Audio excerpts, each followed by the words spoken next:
Alô. Certo, Davi.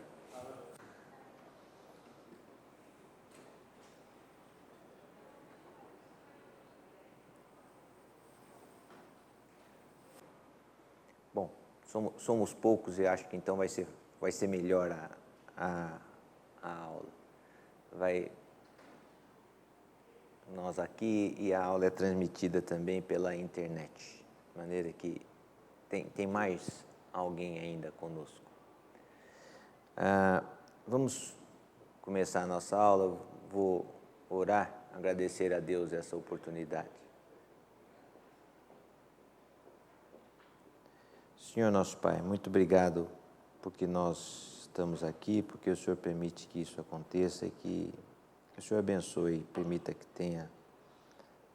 que algo de novo aconteça e que nós possamos aprender um pouco mais da Tua Palavra. Nós oramos agradecidos em nome de Jesus. Amém.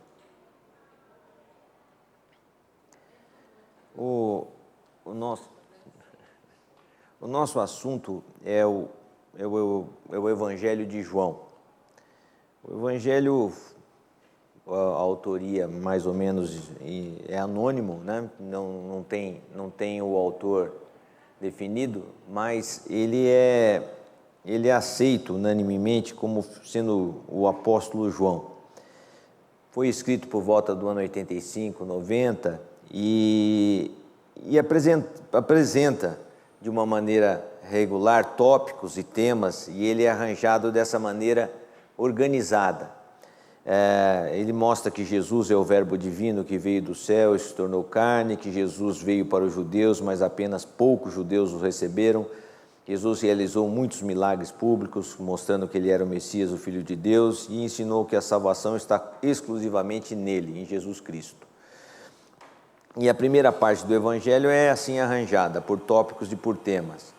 Alguns eventos, como por exemplo o batismo de Jesus, está localizado no Evangelho da maneira que está, por razões cronológicas, quer dizer, é pelo tempo. Jesus começa o ministério no batismo, então ele coloca nessa posição. Mas alguns outros relatos desse Evangelho estão colocados onde estão no Evangelho por motivos teológicos, como por exemplo a limpeza do templo que Jesus fez, ou a ressurreição de Lázaro, que é um milagre relatado apenas por João. João introduz precocemente na narrativa o tema que Jesus substitui na pessoa dele, de Jesus Cristo, os ritos do judaísmo. E o John Stott, com o livro que nós estamos seguindo, faz o seu estudo e exposição do Evangelho de João de uma maneira mais ordenada. E ele mostra tudo isso, quer dizer, esse é o objetivo de John Stott no livro, quando fala do apóstolo de João. Quer dizer, o livro do John Stott é Homens com uma Mensagem. E ele quer mostrar quem eram os homens atrás da mensagem do Novo Testamento. E quando ele fala de João, ele começa com o Evangelho e passa para as cartas. E ele procura demonstrar que João escreveu um Evangelho de uma maneira organizada, arranjada por tópicos e por tema. Tópicos cronológicos e temas teológicos. Agora, um fato chamou a atenção de John Stott, para que ele, que ele colocou como inspecionasse o Evangelho de João mais detalhadamente. O fato foi o seguinte, é que enquanto os outros evangelhos, chamados sinóticos, que têm a mesma visão, olham da mesma forma, eles usam uma palavra grega chamada dinameis, que significa obras ou feitos de poder, né? Dinameis, de onde vem a nossa palavra em português, dinâmica, para os milagres de Jesus. João usa uma outra palavra para se referir aos milagres de Jesus. Ele usa a palavra semeia, que quer dizer sinais. E quando ele se refere aos milagres, ele usa a palavra ergon, de onde vem a palavra ergonomia, por exemplo, quer dizer trabalho. Então, existe uma diferença de denominação para os milagres. Nos sinóticos é de dinameis, obras ou feitos de grande poder. E no Evangelho de João a palavra usada é semeia, sinais, ou ergon, quando se refere aos milagres. Então, isso deve ter chama a atenção de todos os comentaristas e chamou a atenção de John Stott. Então, ele usa, João usa de maneira consistente todas as vezes essas palavras, que são usadas também em outros lugares. Por exemplo, só para comparação, no Velho Testamento, o êxodo do povo do Egito, né, é descrito como um trabalho de Deus, como está em Êxodo 34:10. Trabalho, na tradução da Septuaginta, a palavra ergon, que é a mesma que João usa, né? É referido como um trabalho de Deus. Os milagres que Deus realizou por intermédio de Moisés, como por exemplo estão em Números 14:22, são chamados de sinais, como João usa para os milagres do Senhor Jesus, lá a Septuaginta usa para os milagres de Moisés. Só para lembrar, o Velho Testamento foi escrito em hebraico, exceto o livro de Daniel, que está escrito em partes em grego. Mas todo o Velho Testamento escrito em hebraico foi traduzido no século III a.C. para o grego, teoricamente por um grupo de 72 sábios judeus que foram convocados pelo faraó grego do Egito, né, Ptolomeu, que pediu a tradução para colocar na biblioteca de Alexandria. E nessa tradução, que era considerada muito valorizada, também inspirada por Deus, mas era uma tradução muito antiga, 300 anos antes de Cristo, é que a palavra usada é a mesma do grego koiné de João, quer dizer, sinais e ergon. Então existe essa semelhança. E nos evangelhos sinóticos, nunca é usado a palavra semeia ou ergon para os milagres, é sempre dinameis. Quando nos evangelhos sinóticos os opositores de Jesus, como por exemplo está em Marcos 8:11, que eu vou ler,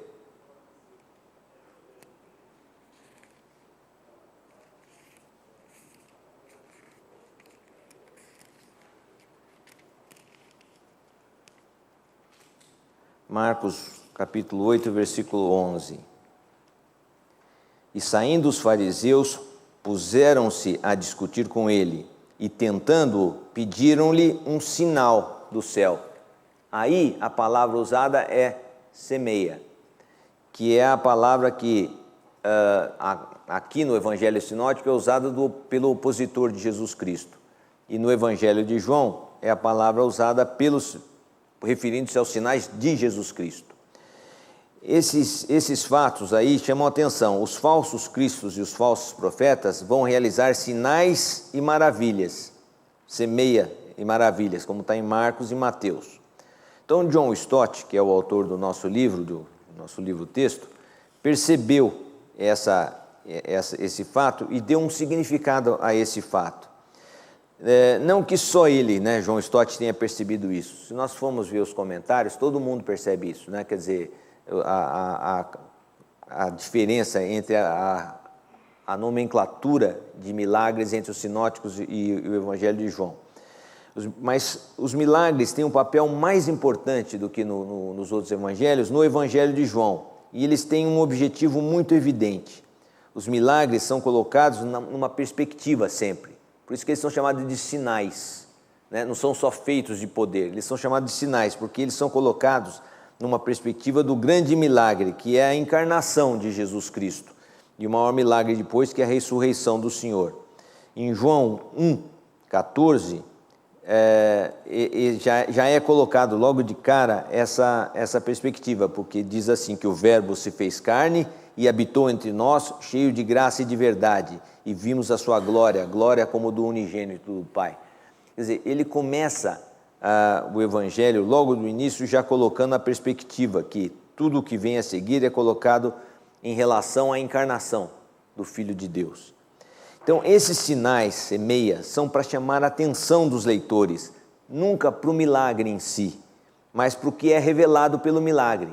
Então, a ideia dos milagres no Evangelho de João não é demonstrar apenas o poder de Jesus, como parece que em boa parte é nos evangelhos sinóticos, mostrar o poder do Senhor Jesus. Mas aqui, o milagre é para mostrar um aspecto do Senhor Jesus. Quer dizer, não é o milagre em si que é importante, mas o que ele revela.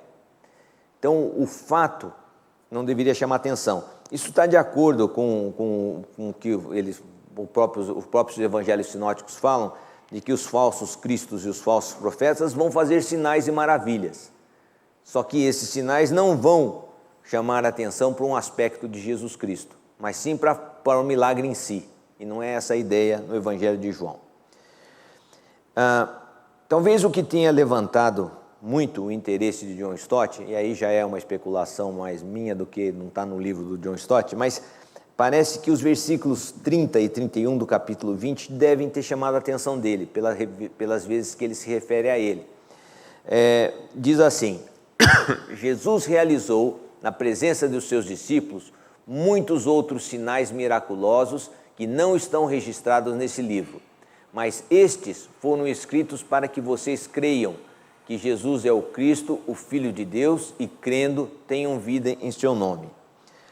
Esses foram escritos para que vocês creiam, esses sinais foram escritos para que vocês creiam e crendo tenham vida.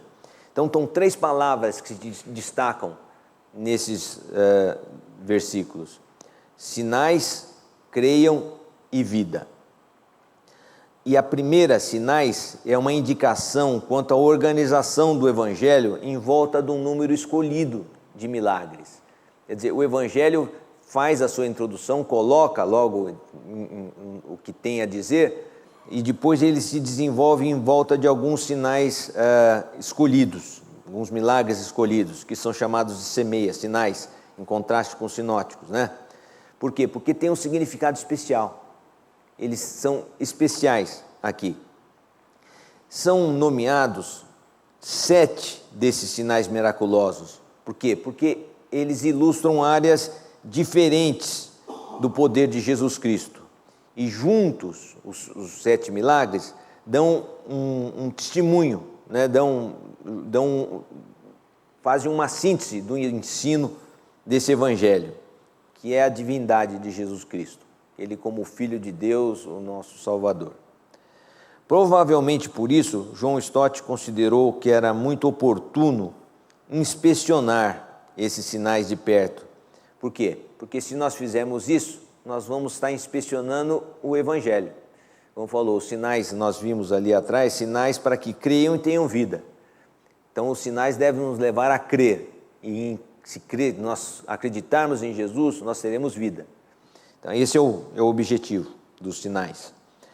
Então, ele começa, ele não pega todos os sinais, um por um, os 7, e ele pega alguns isoladamente, a maioria, e agrupa alguns outros.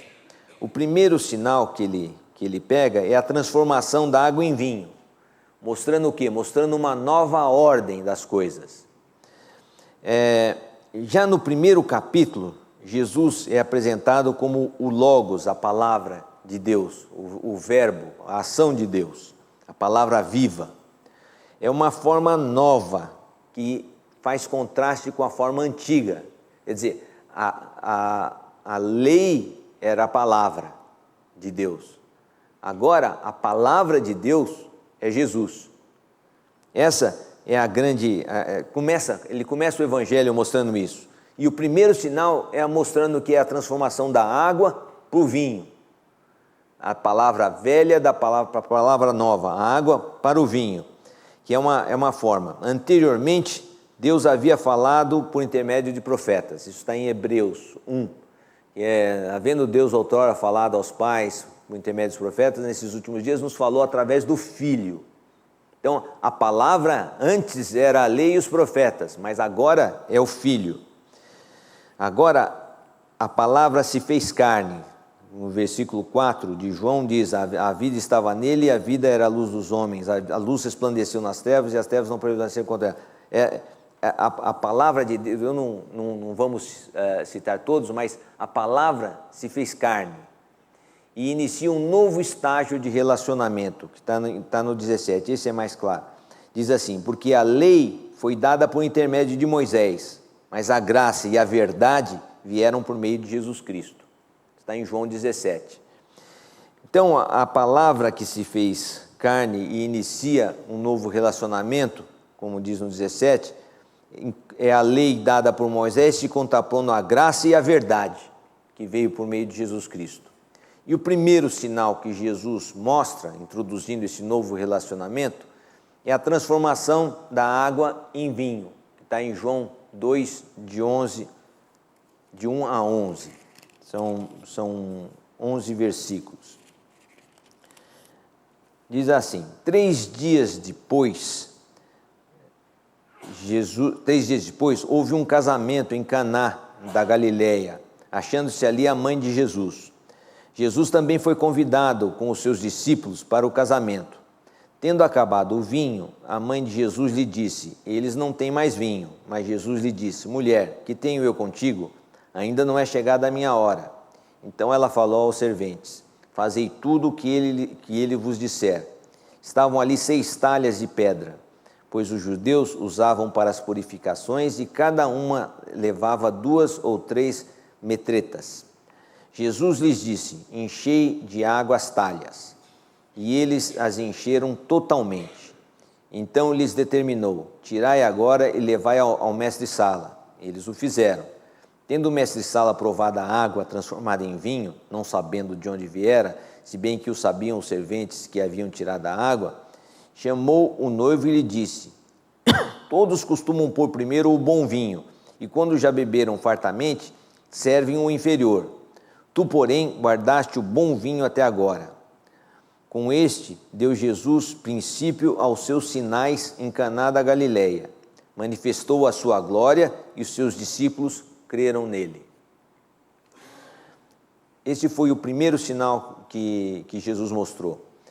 Aqui o que Jesus faz é que ele toma o que o judaísmo oferece como meio de purificação, a água. Os judeus, as talhas estavam ali por causa disso, 6 talhas de pedra, porque os judeus usavam para as purificações.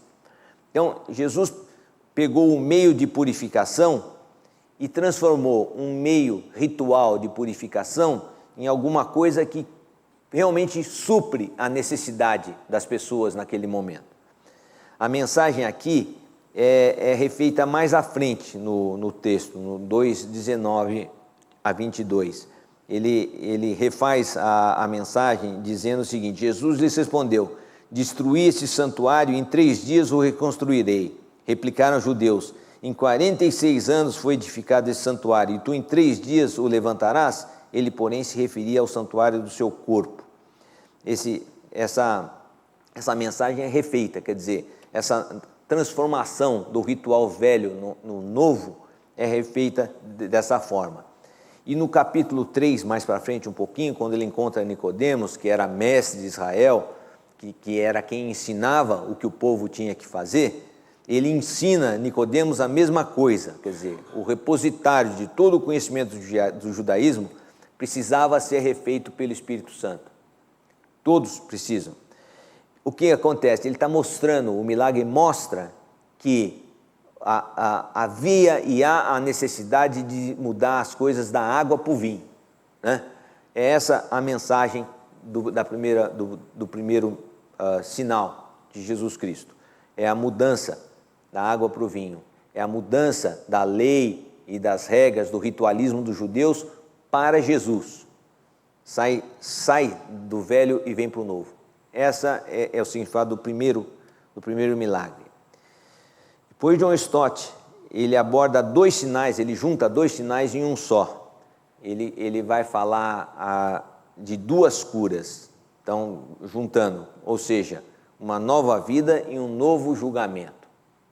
São 2 sinais que estão em João 4, de 46 a 54, e 5, de 1 a 9. que são dois sinais que são interpretados no discurso que está registrado em João 5, de 19 a 47. Nesse discurso, João reivindica que, como filho, ele exerce privilégios do próprio Deus, particularmente aquele privilégio de conceder vida. Vamos ver o discurso em João 5. Eu vou beber um gole d'água porque eu estou com a garganta um pouco agitada.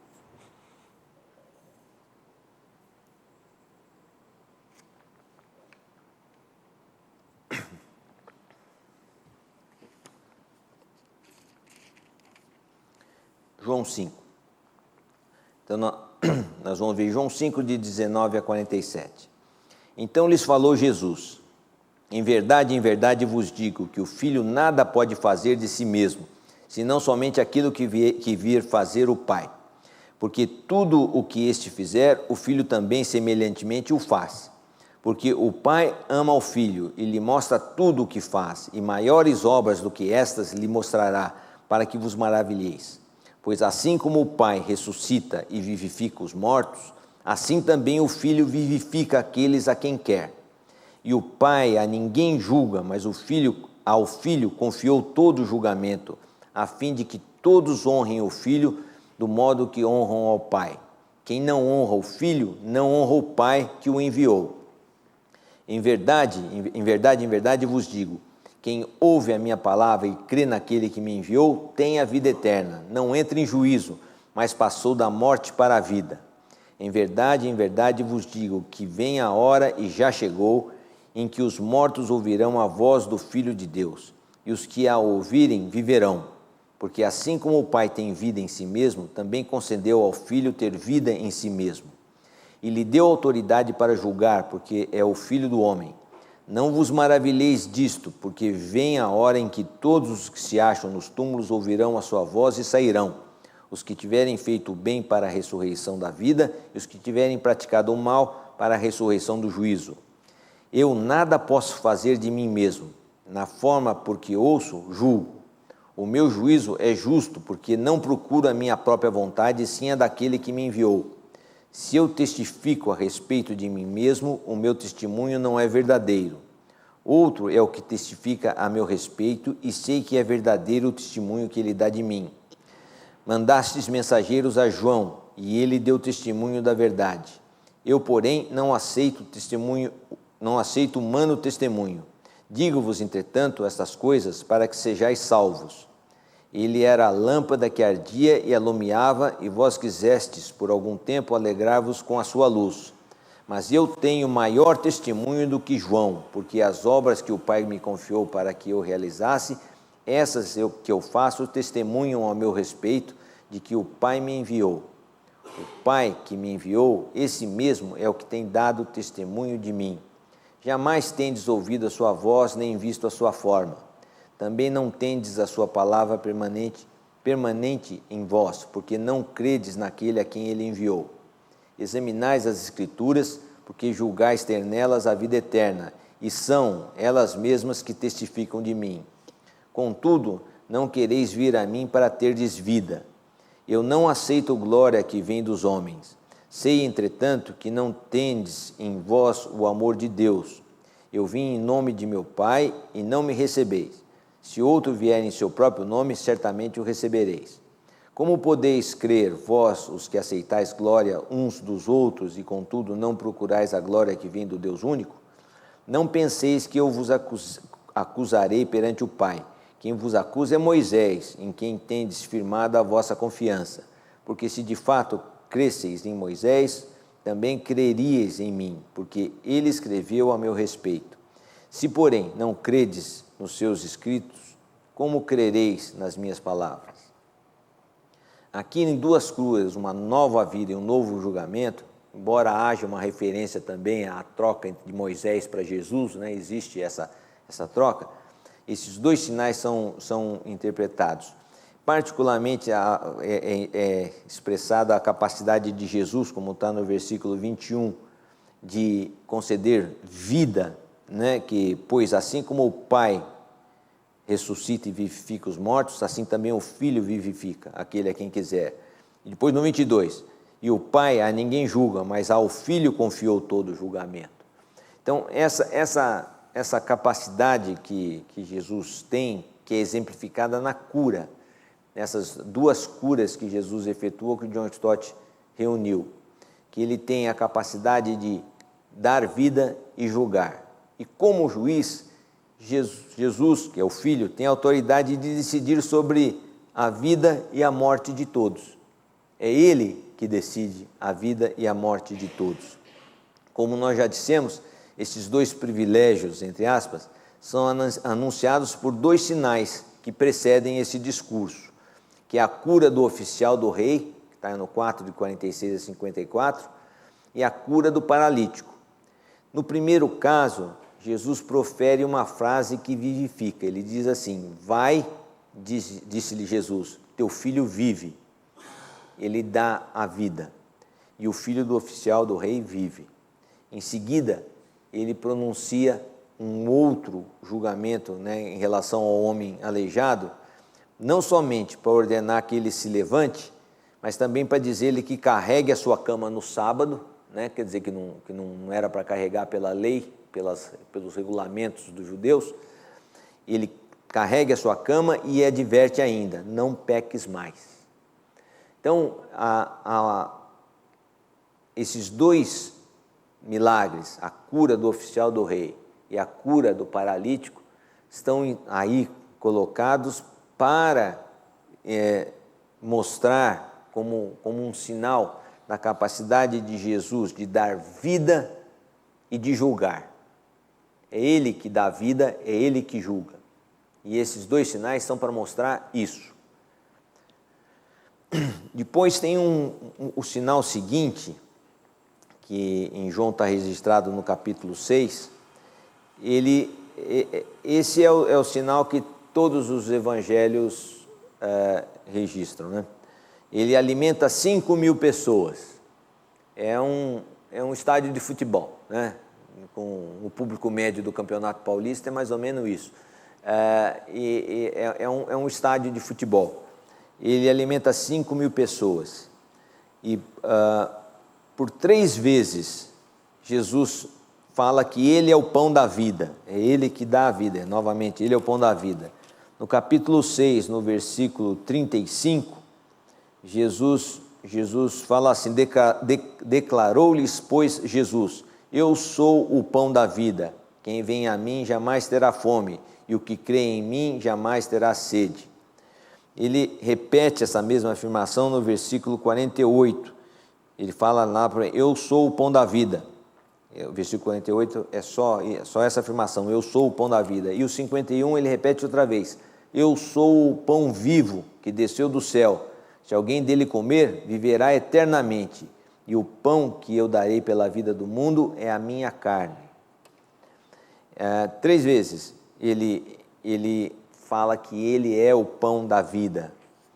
Quando Ele parte os pães e alimenta 5.000 pessoas, esse é o único milagre que todos os 4 evangelhos registram.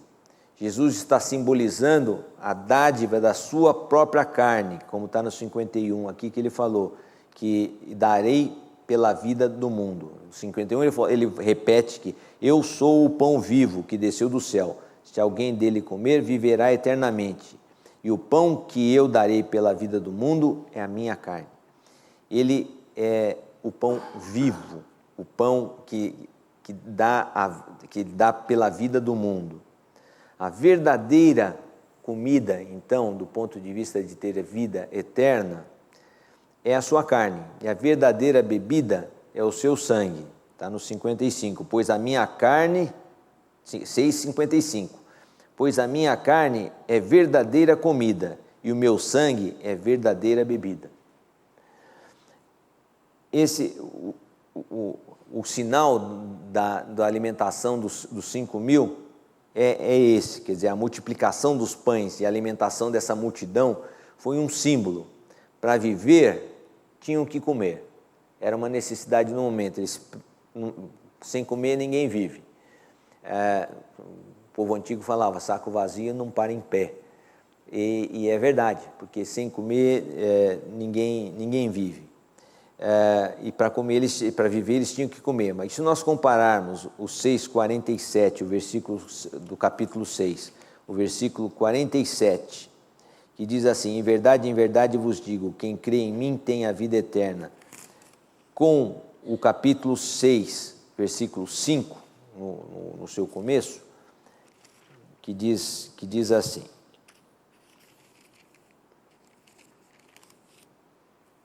então Jesus, erguendo os olhos e vendo que grande multidão vinha ter com ele, disse a Filipe: onde compraremos pães para lhes dar a comer? No 6,47, eu vos digo, quem crê em mim tem a vida eterna, eu sou o pão da vida. No 48. Nós vemos que para ter uma vida real, é preciso crer em Jesus. Né? O que nós vamos dar para eles, para comer? Para a vida eterna é Jesus. Para a manutenção da vida ali na hora, a vida que nós temos agora, era pão. Mas o sinal era que Jesus era o pão da vida. Esse é o sinal, esse é o objetivo desse milagre. Esse era o que ele apontava. Comer e beber, nesse caso aqui, é uma ilustração da fé. Então, é interessante porque a ceia do Senhor ainda não havia sido instituída, né? Ela foi mais tarde, quando Jesus foi a Jerusalém. Mas quando nós celebramos a ceia, reunidos aqui, nós comemos e bebemos lembrando de quem nos deu a vida eterna. Não é o pão que nós comemos, nem o vinho que nós bebemos que faz a diferença. É o Senhor Jesus.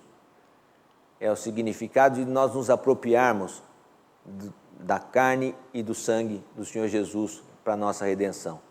E é esse o significado desse sinal. É isso que o sinal mostra, né? Essa capacidade de alimentar 5.000 pessoas sem nada, praticamente. Pois, prosseguindo um pouquinho mais nos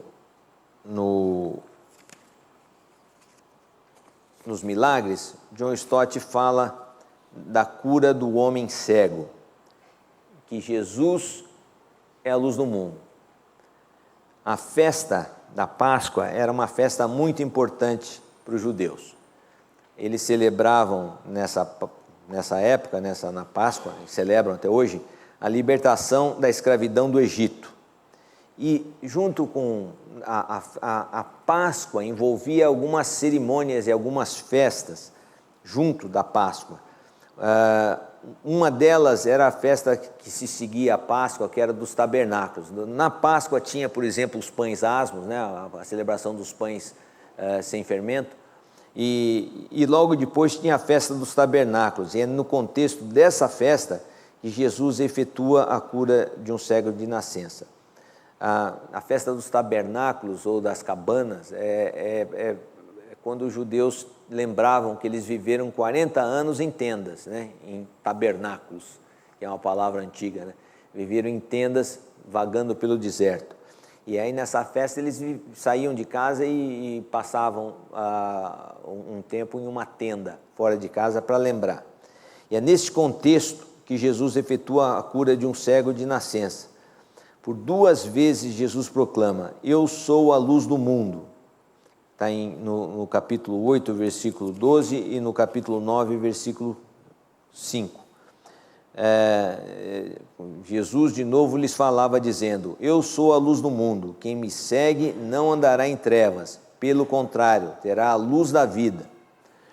E era uma referência aí, essa relação, essa afirmação dele dizendo que ele era a luz do mundo, era uma referência a uma cerimônia que tinha lugar na festa dos tabernáculos, quando tinham grandes lâmpadas que eram colocadas no templo, representando a coluna de fogo que o povo seguia no deserto. Havia uma nuvem durante o dia que o povo seguia, e à noite havia uma coluna de fogo que orientava o caminho deles. Então, a referência aí é essa. Os judeus lembravam a coluna de fogo colocando 4 grandes tochas na entrada do templo em Jerusalém, na festa dos tabernáculos, né? Que representavam a coluna de fogo. E agora Jesus proclama: não é essa a luz que vem de Deus. A luz do mundo sou eu, né? Eu sou a luz do mundo. Quem me segue não andará em trevas, ao contrário, terá a luz da vida. Então é para os que vivem na escuridão, ou seja, sem a luz verdadeira, nem mesmo as lâmpadas do templo não vão conseguir ver, porque eles não vão ver nada. John Stott lembra que depois do ano 70, né, e o Evangelho de João foi escrito provavelmente logo depois do ano 70, já não havia nem o templo. Não só não havia mais as luzes simbólicas no templo, como nem templo mais havia. E a verdadeira luz, que é Jesus Cristo, continuava e continua a brilhar, sem o templo, sem nada do ritual dos judeus. Então, a verdadeira luz é essa, aquela existiu e acabou. O Senhor Jesus sempre existiu e não acabou, e não acabará. No caso do cego, Jesus restaura a visão física, mas dá uma vista espiritual também. Vamos ler do 9, no capítulo 9, do versículo 35. Depois do milagre, né? Ouvindo Jesus que tinham expulsado o cego, no versículo 34, quando o cego estava se explicando aos fariseus, aí termina assim: mas eles retrucaram, tu és nascido todo em pecado e nos ensinas a nós, e o expulsaram. Porque o cego não se conformava com o ensino dos fariseus e falava que, quem que ele é, não sei, mas me abriu os olhos, né?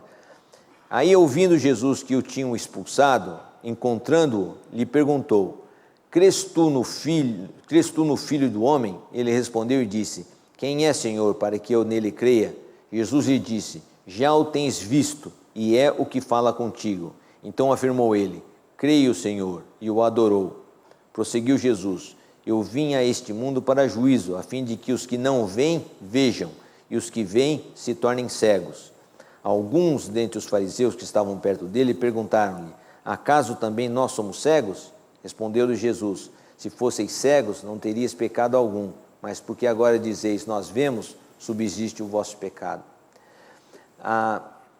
Jesus, principalmente até o 38, eu li até tudo, porque ele afirmou, Jesus, quando ele afirmou, creio, Senhor, e adorou a Jesus, ele dá uma vida, além de devolver a visão ao cego, ele deu vida ao cego, a vida espiritual que leva ao quê? A adoração. A sequência do cego foi a seguinte, quem é Jesus para que eu creia? Jesus se revelou, sou eu. Aí ele falou, creio, Senhor, e o adorou. É essa luz, é essa visão que deve ser, é como a luz de Cristo deve nos levar, a adoração dele. Depois vem o último milagre, que é o maior de todos, é o último grande ato público de Jesus, é um milagre que João relata, os sinóticos não relatam, porque esse milagre, o assunto abordado agora é a morte física e a morte espiritual no ensino. João prepara os leitores no capítulo 10, em que ele relata o discurso do Senhor, em que ele aborda o tema do bom pastor. Qual é o bom pastor? O bom pastor é o que dá a sua vida pelas ovelhas. No capítulo 10, no versículo 11,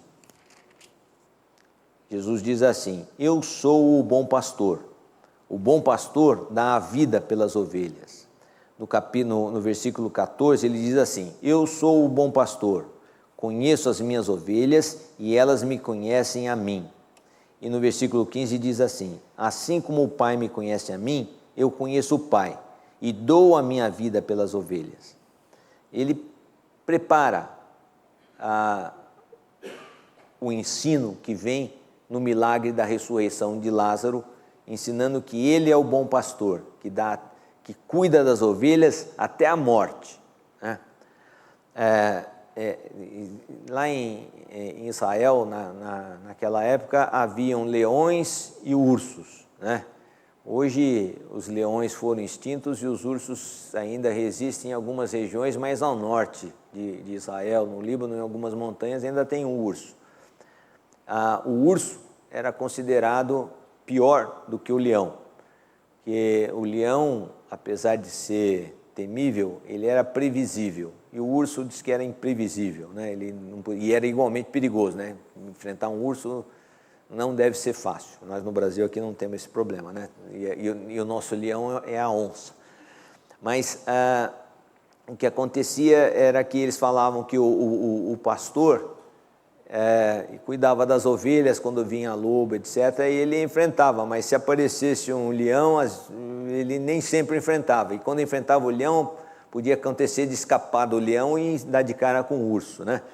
E não ia morrer.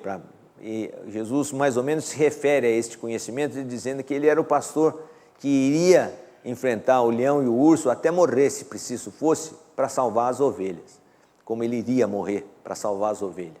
Então, essa figura tinha muito mais força naquela época do que hoje, embora nós possamos entender também que a referência, ele dá a vida pelas ovelhas.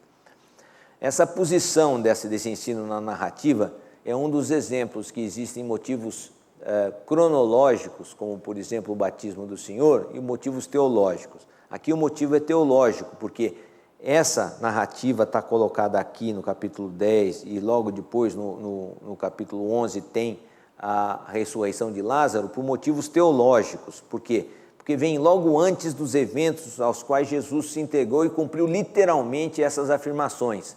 E o sinal serviu para mostrar que foram os eventos que culminaram com a morte e a ressurreição dele. Essa autoentrega, isso a gente depois pode ver, mas tudo isso aconteceu não por causa do julgamento dos judeus e do julgamento dos romanos, mas porque Jesus determinou que isso acontecesse. Ele se entregou a esses fatos. Essa autoentrega de Jesus é muito prefigurada no capítulo 11, então. Por quê? Primeiro, no capítulo 11, ele começa no capítulo 10, no fim do capítulo 10, onde ele já escapa de hostilidade em Jerusalém e cruza o Rio Jordão por motivo de segurança. Vamos ver no capítulo 10, 31, diz assim: novamente, isso lá em Jerusalém, né, na festa da dedicação. Novamente pegaram os judeus em pedras para lhe atirar. Ele ia ser apedrejado, ia morrer como Estevão. No 31. No 39, mostra assim, no capítulo: nesse ponto, procuravam outra vez prendê-lo, mas ele se livrou das suas mãos. E no 40 diz: novamente se retirou para além do Jordão, para o lugar onde João batizava no princípio, e ali permaneceu. O que aconteceu? A situação em Jerusalém era tal que os judeus queriam matá-lo. Então vamos resolver esse problema e vamos matar. Quer dizer, eles pegaram em pedras para matar. E ele teve que fugir para o lado de lá do Jordão para se salvar. A situação era crítica. Por exemplo, no capítulo 11, no versículo 16, nós temos a afirmação. Quando Jesus ouve a notícia da morte de Lázaro, Lázaro morava em Betânia. Betânia é um tirinho de espingarda de Jerusalém. Saindo de Jerusalém, subindo o Monte das Oliveiras, descendo para o lado de lá do Monte das Oliveiras, é Betânia. Hoje seria considerado dentro da grande Jerusalém, né? Provavelmente a marginal passaria por fora de Betânia. E Lázaro estava em Betânia e morreu lá. Então Jesus estava no lugar seguro, do lado de lá do Jordão, tinha que voltar para o lugar inseguro para ver Lázaro. O que era o correto fazer? Morreu, né? Antes ele do que eu. Fazer o quê? Então, deixa ele, já morreu. Vamos ficar aqui que é seguro. Voltar era a morte. Tanto era que Tomé falou assim, vamos ver 11:16. Então Tomé, chamado Dídimo, quer dizer gêmeo, né? Disse aos discípulos: vamos também nós para morrermos com ele. Quando Jesus falou: não, nós vamos. Lázaro morreu e nós vamos para lá. E Tomé falou: bom, vamos lá, né? Vamos lá com ele e vamos morrer também, porque morte certa. E daqui até lá é morte certa. Vamos para lá morrer com ele. Jesus sabia disso também. Sabia que voltar a Jerusalém, a sequência de eventos ia terminar na morte dele. Isso ele sabia. E ele decidiu voltar. é parte da autoentrega. A morte de Lázaro não foi porque Lázaro morreu. Por quê? Porque Lázaro, provavelmente, que tudo indica, era crente no Senhor Jesus. Ele iria ressuscitar com o Senhor, como nós vamos. Não precisava voltar para ressuscitar Lázaro por mais um tempo, para depois voltar a morrer e ressuscitar. Mas tinha um sentido, era um sinal, havia sentido nisso, embora implicasse na morte de Jesus, né? Por amor a Lázaro, e como mais tarde todos vieram a compreender, por amor a nós, né? Jesus voltou a Jerusalém, né? A ressurreição de Lázaro está ligada à afirmação que ele faz no versículo 25, que é a demonstração, esse é o sentido do milagre. Disse-lhe Jesus: eu sou a ressurreição e a vida, quem crê em mim, ainda que morra, viverá. Lázaro tinha morrido, mas quem crê no Senhor, ainda que morra, viverá. Esse era o sentido da ressurreição. Agora, para Lázaro, a ressurreição dele foi ao custo da vida de Jesus. Aí, o amor que Deus demonstrou, Jesus demonstrou para com Lázaro, e a gente entende depois conosco, né? Teve um custo, que foi a vida de Jesus. O Sinédrio, quando ouviu a história da ressurreição de Lázaro, que deve ter corrido que nem rastilho de pólvora, né? Se reuniu, quer dizer, o assunto foi tal que ele se reuniu e considerou o quê? Considerou que a ressurreição de Lázaro, em vez de ser um sinal, como deveria ser, e que esse é realmente o Filho do Homem, né? É o Deus bendito encarnado, ele decidiu que não, é a última gota, agora não tem jeito, nós temos que matar esse cara de qualquer jeito, nem que seja força. Na opinião deles, a continuidade da missão de Jesus ia ter consequências incalculáveis. E teve mesmo, mas não as que eles achavam, né? E decidiram que ele devia morrer. Capítulo 11, versículos de 47 a 53. Assim que eles souberam, então, de que foram... vou ler o 45. Muitos, pois, dentre os judeus que tinham vindo visitar Maria, vendo o que fizera Jesus, creram nele. Outros, os que não creram, porém, foram ter com os fariseus e lhes contaram os feitos que Jesus realizava. Foram para os fariseus e falaram: ele está ressuscitando gente lá em Betânia. Então, os principais sacerdotes e os fariseus convocaram o sinédrio e disseram: que estamos fazendo, uma vez que este homem opera muitos sinais? Se o deixarmos assim, todos crerão nele. Depois virão os romanos e tomarão não só o nosso lugar, mas a própria nação.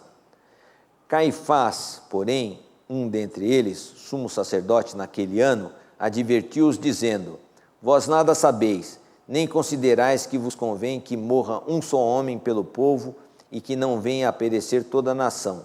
Ora, ele não disse isso de si mesmo, mas sendo sumo sacerdote naquele ano, profetizou que Jesus estava para morrer pela nação.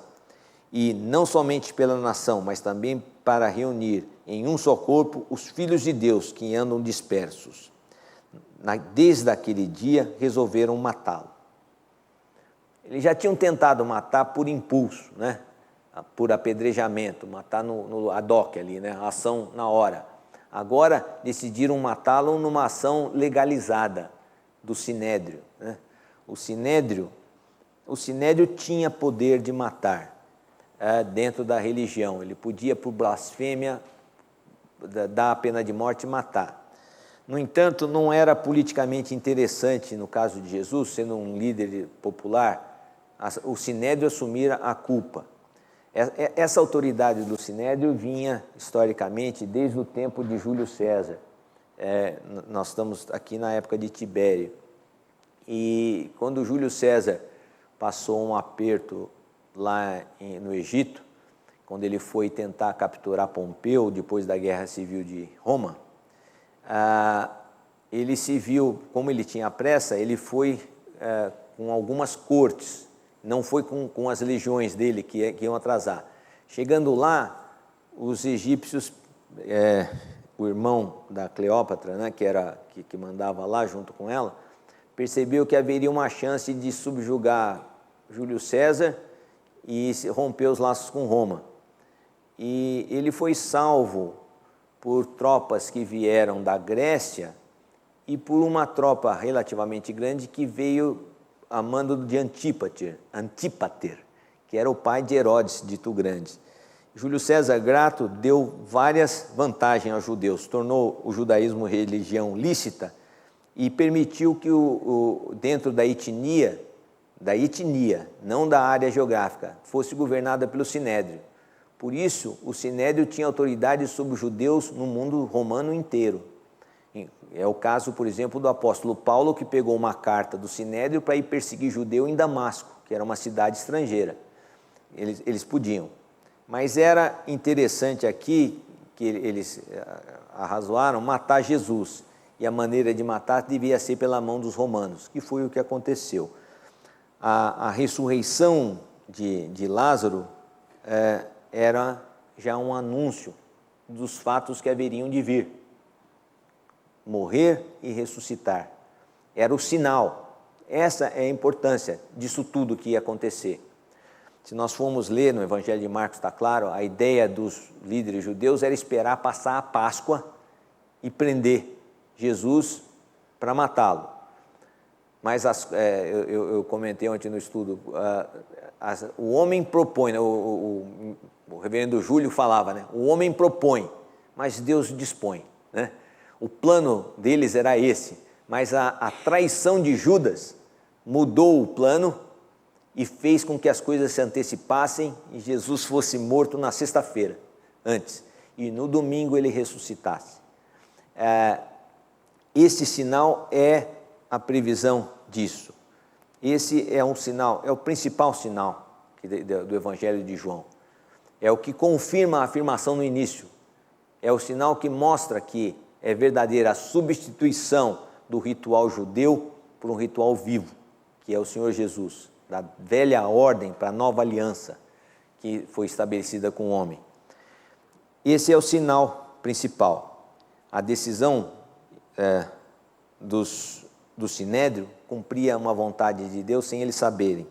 E a palavra de Caifás mostrava a verdade sem ele saber, que Jesus estava para morrer para a salvação de muitos com a sua ressurreição. Então, todos esses sinais apontam, né, como nós já dissemos, não para o milagre em si. Não como hoje a gente vê gente dizendo que faz milagre, tentando chamar atenção para o milagre, para uma autoridade sua, da pessoa. Esses milagres não apontam para o milagre em si, mas apontam para uma revelação que eles mostram. Daí a palavra sinais. Mostram por trabalho, o ergon. Eles apontam para um trabalho que Deus vai fazer. É um sinal.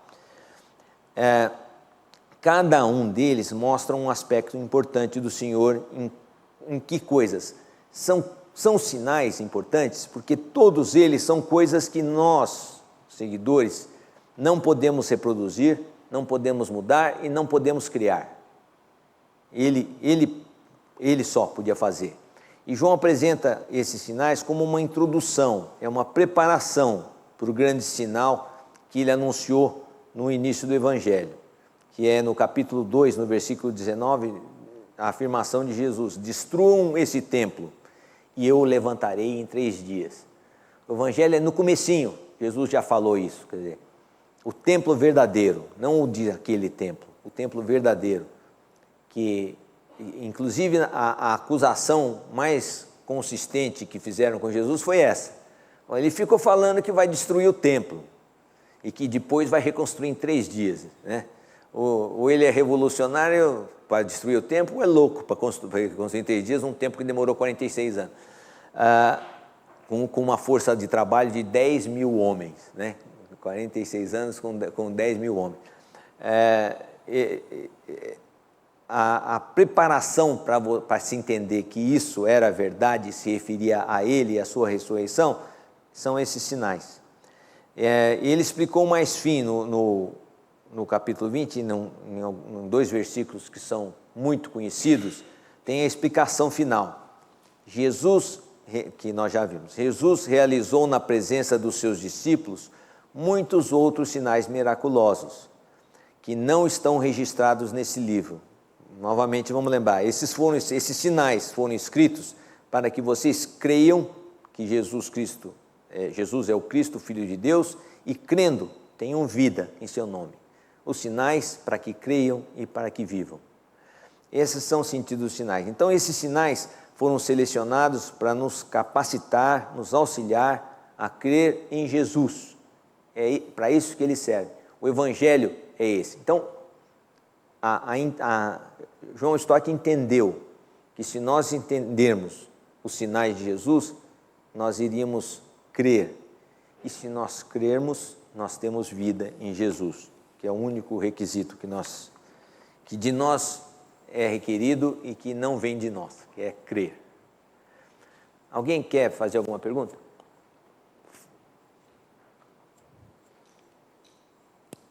Alô? A Márcia? Elaine? É que tem um pessoal em cima também que, se quiser fazer pergunta, pode. Mas daí tem que gritar, tá? Porque não... Então, nós vamos terminar orando. E eu vou pedir... Cícero, você ora para nós?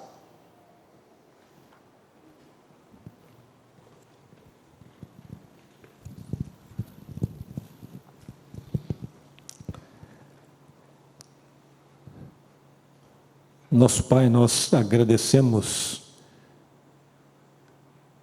por este livro escrito por João, que mostra, evidencia, indica claramente o plano do Senhor para a nossa salvação, que indica claramente, ó Deus, a determinação, a decisão do Senhor em nos alcançar, em deixar demonstrado, claro, evidenciado que só em Jesus Cristo há salvação, que Ele é o caminho, Ele é a vida, Ele é a ressurreição, Ele é o pão da vida, Ele é o alimento que precisamos e Ele é o vitorioso sobre o pecado, sobre Satanás. Ele, enfim, ó Deus, é o Senhor vindo até nós, atendendo, atingindo as nossas vidas, ó Deus, para que, como diz o texto, tenhamos vida e vida em Jesus Cristo. Agradecemos, ó Pai, por esse plano maravilhoso, estupendo, ó Deus, que é garantido pelo Senhor mesmo. Como João mesmo falou, o Consolador viria para garantir, para sustentar, ó Deus, esta vida, para que, ó Pai, nós pudéssemos ir até o fim. Ó Deus, nós louvamos, porque, enfim, além do Senhor garantir, além do Senhor enviar Jesus Cristo, o Senhor é aquele que mantém esta salvação, porque a ressurreição do Senhor Jesus é única e para sempre.